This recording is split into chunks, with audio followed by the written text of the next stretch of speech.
Hello student, स्वागत है आपका अपने यूट्यूब चैनल चैकपुर पे।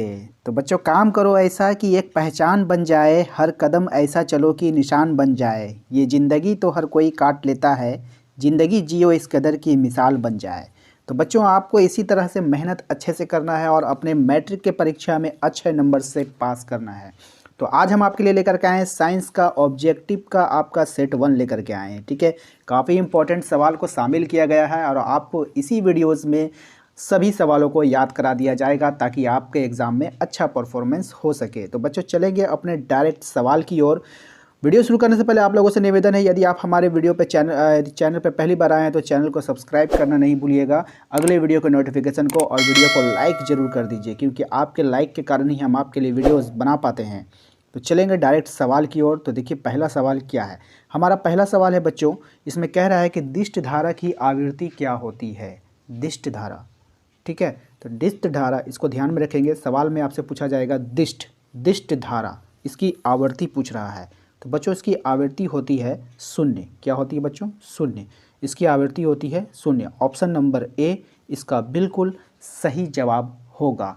तो दिष्ट धारा की आवृत्ति कैसी होगी बच्चों? तो दिष्ट धारा की आवृत्ति शून्य हो जाएगी। तो बच्चों, इसको याद रखेंगे ट्रिक से किस तरीक़ा से। तो दिष्ट से आपको याद रखना है बच्चों दुष्ट। क्या रखेंगे? दुष्ट। और कोई भी दुष्ट व्यक्ति होता है, आपसे देखिए क्या होता है, कुछ लोग आते हैं आपसे, मान लीजिए कि आपको पैसा मांगते हैं, तो आप क्या कहेंगे कि नहीं, ये दुष्ट है, इसको कुछ मत दो, ये दुष्ट है। क्या है? दुष्ट है। ना इसे 1 दो, ना इसे 10 दो, ना इसे 1000 दो, ये दुष्ट है। दुष्ट को कुछ नहीं देना है, बिल्कुल शून्य कर देना है। जो दुष्ट होते हैं उसे कुछ भी नहीं दिया जाता है। तो इस तरह से याद रखेंगे आप, दिष्ट धारा की आवृत्ति क्या हो जाएगी? शून्य। तो चलेंगे अगले सवाल की ओर। हमारा अगला सवाल है कि दिष्ट धारा के स्रोत के नाम बताना है। तो दिष्ट धारा के स्रोत के नाम क्या होंगे? आपके ऑप्शंस हैं शुष्क सेल, तार, लोहा या फिर लकड़ी। तो बच्चों, दिष्ट धारा के जो स्रोत हो जाएंगे, इसमें आपके सही जवाब क्या हो जाएगा? Option number A. Option number ए आपका सही जवाब है। दिष्ट धारा का जो स्रोत हो जाएगा वो हो जाएगा शुष्क cell. Option number A. Option number A इसका बिल्कुल सही जवाब हो जाएगा। तो इसको किस तरह से याद रखेंगे ट्रिक के तौर पे अगर हम बात करें, तो दिष्ट धारा का अभी हमने आपको बताया था कि उसका जो होगा वो शून्य होगा। तो दिष्ट यानी दुष्ट आपको याद रखना है। तो दुष्ट लोग क्या होते हैं, उसको कोई कुछ भी नहीं देगा, न खाने को देगा, न पीने को देगा, तो वो क्या हो जाएगा? सूख जाएगा। क्या हो जाएगा? सूख जाएगा। और सूख जाना से आपको शुष्क सेल याद रखना है, शुष्क यानी सूखा सेल। ठीक है, याद रहेगा आपको। चलेंगे अगले सवाल की ओर। हमारा अगला सवाल है कि प्रत्यावर्ती धारा उत्पन्न करने वाले स्रोत कौन से हैं। तो जो प्रत्यावर्ती धारा उत्पन्न करने वाले स्रोत के नाम आपको बताना है। ऑप्शन में है आपका एसी जनित्र, विद्युत शक्ति संयंत्र, जल विद्युत संयंत्र या फिर उपयुक्त में से सभी। यानी इसका कहने का मतलब है कि जो ऊपर के 3 ऑप्शन हैं ये सभी होंगे। ठीक है बच्चों। तो बच्चों, इसका सही जवाब हो जाएगा आपका option number A. Option number A इसका बिल्कुल सही जवाब है, एसी जनित्र। ठीक है बच्चों। अब इसे ट्रिक से कैसे याद करेंगे, तो ध्यान से बिल्कुल सुनिएगा, हमारी बातें ही आपको याद रहेगी एग्जाम तक। ठीक है ना। तो प्रत्या से आप प्रतिज्ञा याद रखिए। प्रत्या से आप क्या याद रखिए? प्रतिज्ञा नाम की कोई लड़की है, ठीक है, और वो क्या रख रही है? वो व्रत रखती है। क्या रखती है? व्रत रखती है। तो जब कोई व्रत रखता है तो बहुत कम खाता पीता है। तो प्रत्या नाम की जो लड़की है जो व्रत रखती है, अगर कोई व्रत रखता है तो उसको कहाँ रखिए? एसी में रखिए। एसी में रखिए, उसे भूख प्यास कम लगेगा। एसी में रखिए, उसे भूख प्यास कम लगेगा। तो जो प्रतिज्ञा नाम की जो लड़की है वो व्रत रखती है और वो कहाँ रहती है? एसी में रहती है। इस तरह से आप याद रखेंगे कि प्रत्यावर्ती धारा उत्पन्न कौन करने वाला स्रोत है? एसी जनित्र। ठीक है बच्चों।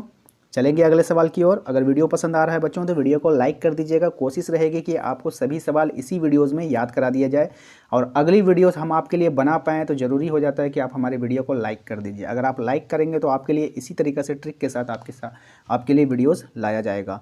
अगला सवाल है हमारा, घरेलू परिपथ में कौन सी धारा प्रवाहित होती है। जो हमारे घरों में जो परिपथ बना होता है बिजली का, उसमें कौन सी धारा प्रभावित होती है? प्रत्यावर्ती धारा होती है, दिष्ट धारा होती है, दोनों होती है या फिर इनमें से कोई नहीं होती है। ठीक है, समझ में आ गया। तो इसका सही जवाब हो जाएगा बच्चों यहाँ पर आपका option number A. Option number A इसका बिल्कुल सही जवाब है, प्रत्यावर्ती धारा। तो घरेलू परिपथ में कौन सी धारा प्रभावित होती है? प्रत्यावर्ती धारा। तो अभी हम आपको बता देते हैं इसका ट्रिक आपको कैसे याद रखना है। देखिए अभी हमने प्रतिज्ञा का क्या बताया, प्रतिज्ञावर्ती मतलब इधर उधर जो है प्रतिज्ञा जो है, जो लड़की है वो कहाँ रहेगी, घर पे रहेगी। लड़कियों के रहने की जगह कहाँ है, घर पर है। ठीक है, तो घरों में कौन सी धारा बहेगी, प्रत्यावर्ती धारा। तो प्रतिज्ञा जब जो है वो व्रत रखेगी तो वो कहाँ रहेगी, घर पे रहेगी, बाहर उसे नहीं रहना है। ठीक है, तो इस तरह से आप याद रख लेंगे। नेक्स्ट है हमारा विद्युन्मय। विद्युन्मय तार का आवरण किस रंग का होता है। जिसमें विद्युत यानी जिसमें करंट बहता है तो उस तार का जो आवरण होता है, उसका जो कवर होता है, एक देखते होंगे कवर होता है, और कवर के अंदर जो है ना उसके अंदर तार होता है। आप उसको पहले छील देते हैं, छीलने के बाद उसको आप इस्तेमाल में लेते हैं। तो वही कवर का आवरण के बारे में बात कर रहा है।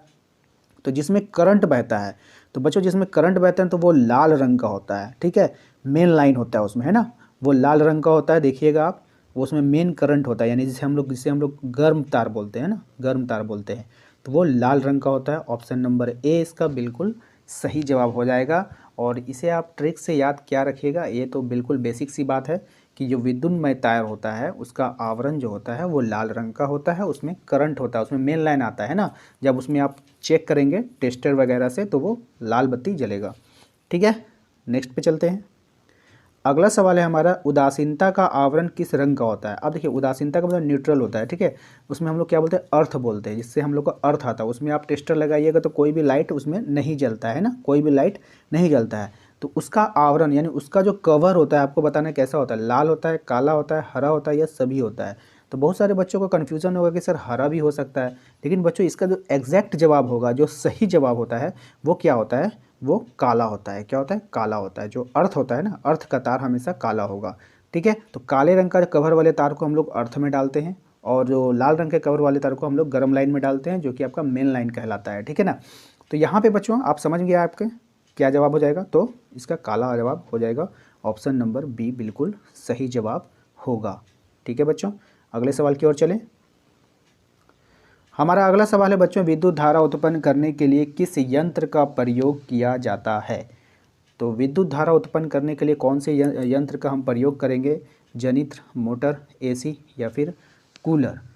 ठीक है, तो बच्चों इसका सही जवाब हो जाएगा आपका option number A. Option number A इसका बिल्कुल सही जवाब है, जनित्र। ठीक है, विद्युत धारा उत्पन्न करने के लिए कौन से यंत्र का प्रयोग किया जाता है, तो जनित्र का उपयोग किया जाता है। इसे याद रखने का ट्रिक, आसान ट्रिक आपको हम बता देते हैं कि देखिए विद्युत धारा उत्पन्न करने के लिए बोल रहा है तो जनित्र से आपको जनरेटर याद रखना है। क्या रखना है, जनरेटर।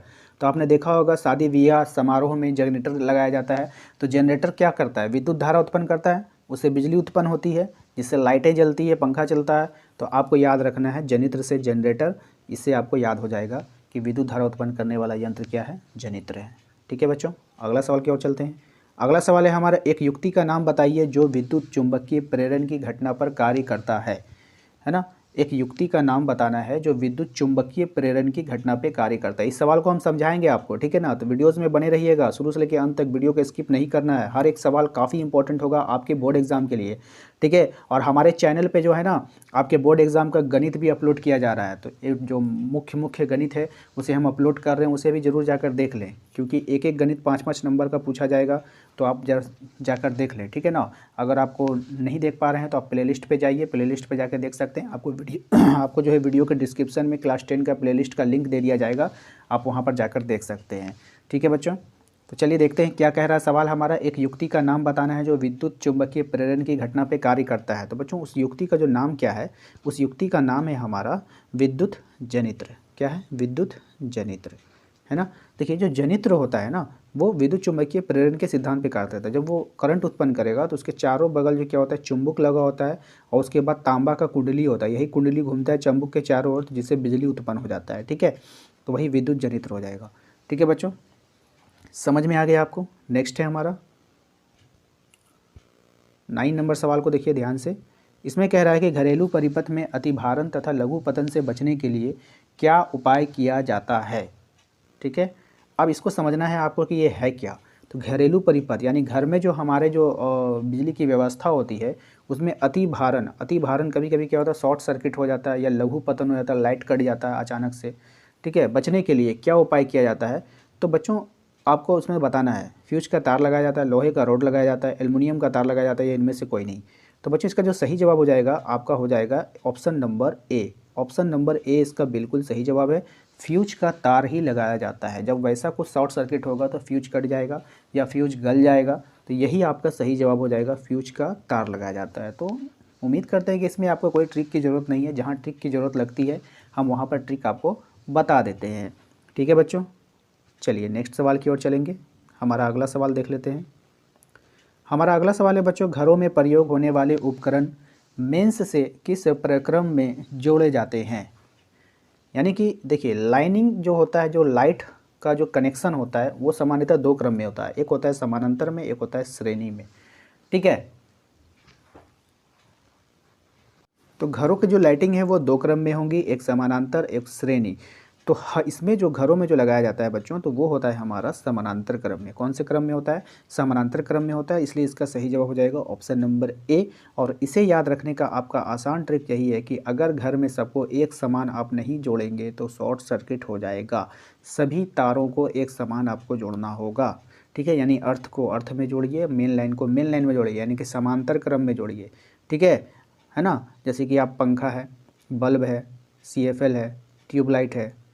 ठीक है, तो एक इसका एक अर्थ में दीजिए, इसका भी अर्थ में दीजिए, इसका भी अर्थ में दीजिए, इसका भी अर्थ, सबका मेन लाइन में दे दीजिए। तो इससे क्या होता है, सब समानांतर क्रम में जोड़ा जाता है। ठीक है, समझ में आ गया। चलिए, उम्मीद करते हैं कि आपको आज का ये वीडियो अच्छा लगा होगा। वीडियो अच्छा लगा है तो प्लीज़ लाइक कर दीजिएगा। चैनल पे यदि पहली बार आए हैं तो चैनल को सब्सक्राइब कर लीजिएगा, घंटी के बेल आइकन को दबा दीजिएगा। और यदि आप हमारे टेलीग्राम चैनल के साथ जुड़ना चाहते हैं तो वीडियो के डिस्क्रिप्शन में उसका लिंक दे दिया गया है। आप टेलीग्राम पे जुड़कर इस PDF को प्राप्त कर सकते हैं। तो यदि PDF आपको यदि लेना है तो आप टेलीग्राम ग्रुप से ज़रूर जुड़ जाएँ। ठीक है बच्चों, मिलेंगे अपने अगले वीडियो में। Thank you.